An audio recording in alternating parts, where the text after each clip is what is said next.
when Dad took the job in Cookeville, there were was hired to undo a lot of problems, and it was worked pretty steadily. And they did not want him to take the time off to come and bring us, drive us to Tennessee. When the house was, after the movers emptied the house and the house was cleaned, we stayed at Grandma's for several days. The four children and I flew to Nashville, and that seemed like quite an undertaking before we went. As it turned out, it worked very well. Everybody was well behaved. They served breakfast on the plane. I mean, it was in '68. And they still served food on the plane, and so the children had something to keep them busy. And then, but when we got to Nashville, Dad was not there to meet us.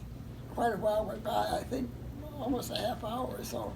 Turned out that he was trying. We had rented a house because he couldn't find anything that he thought we would like to buy, and it didn't have air conditioning, so he was at Sears trying to arrange for a portable air conditioner, but his Sears credit card was from Tucson, the southwestern district, and Nashville was in another district, so they wouldn't accept his Sears credit card.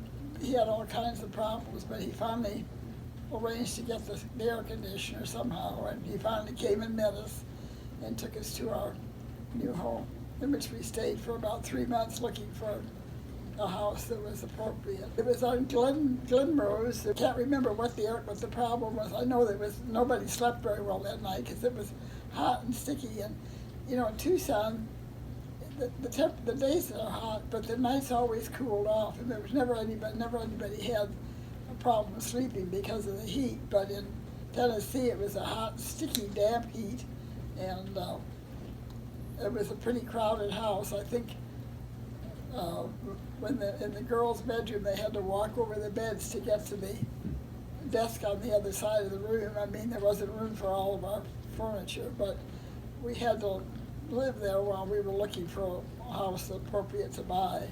We got moved out of there, and it was August 20th that we flew to Nashville, and then to Cookeville, and then it was the end of October when we moved into our house in DeBerry Heights. Then when I think, how we depended on, Sears had a catalog center in Cookeville, and that was sort of the center of our shopping experiences. And I say now, I'm not going to miss Sears. If they close, that's sad for them, but I won't miss them. But we certainly depended on them in Cookeville because there were not much other shopping was very limited there. We enjoyed living there much more than I had. I dreaded going there. I thought it was the end of the world. We were comfortable, and they were happy years.